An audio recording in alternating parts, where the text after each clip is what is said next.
Hi, Assalamualaikum. This is Teacher Adawiyah. Okay, now we have science. Okay, you can turn to page 18 on your science students book, those who have. Okay, I know all of you don't have it, so I will scan and give it to you on class dojo. Alright, now let's go through the pages. Alright, 1.9, making a difference. We learn about polluted environment. We learn about things that we can do to save the environment. We learn about the 3 R's, the reduce, reuse, and recycle.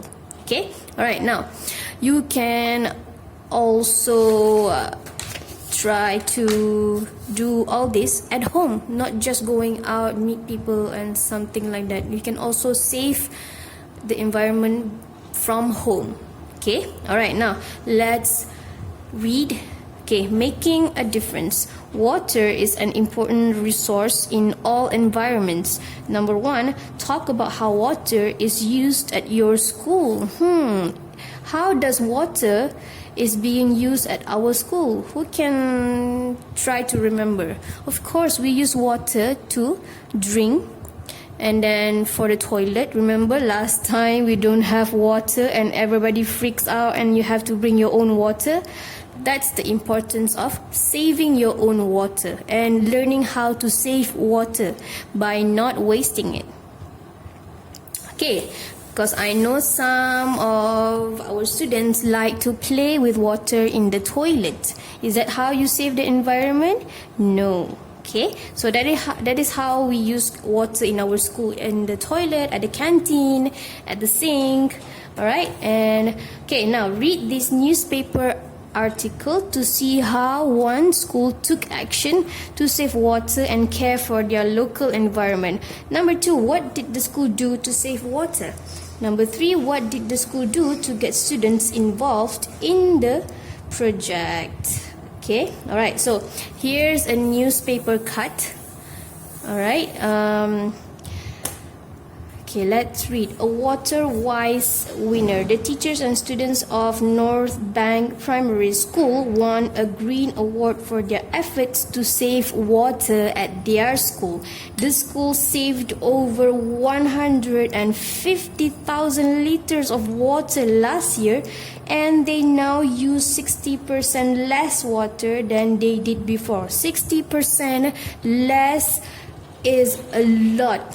Okay, you imagine one whole bottle, mineral bottle that you see at the petrol station at any mart, there are just 1 liter, only 1 liter. You imagine this is 150,000 liters.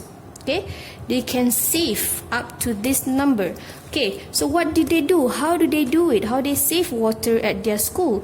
So it says here the school set up an action team of students to lead the project. This team carried out an investigation to find out where water was being wasted and made a plan to deal with the waste and save water. They then made posters and gave talks at assembly so that other students knew how they could help. They also sent a newsletter to parents. Okay, simple actions such as fixing dripping taps, collecting rainwater, and using recycled wastewater for the school gardens have saved thousands of liters of water. In addition, the students are now more aware of how important water is, and many of them have taken steps to save water at home as well. If we move on to the next page, we can see here that one of the action that they do to save water is by fixing dripping tap water. They don't just let it be. Okay, they call the plumber and fix the dripping tap water. They also collect the rainwater. Okay, they also collect the rain, because rain is water, right? You can use it to water the plants. You can use it to wash the wash the pavement and everything. Okay, rather than using your own water and pay the bills, why don't you use rain water to wash, right? They won't do any harm because you don't consume it. Okay, do you know there are also other water resources you can get from from a place you can never imagine. Okay, I will share a video with you how to make your own water you can drink safely, for example. Okay, all right, now, okay, I want you to answer this in your science practice book, green book with yellow sticker. Okay, number 1, describe some ways that you could use less water. Remember, reduce mean saving. Okay, what you can do at your house to save water. All right, number 2, describe where our fresh water comes from. All right, now those who know, so those who don't know, you can Google up and try to find a video or picture or whatsoever that you can find out. All right, number 3, explain why it's important to use less water. Okay, now this is how we practice our brain to think. Why is it important to save water? Imagine if you don't have water at all. You just imagine that. Okay, alright, so today we have learned that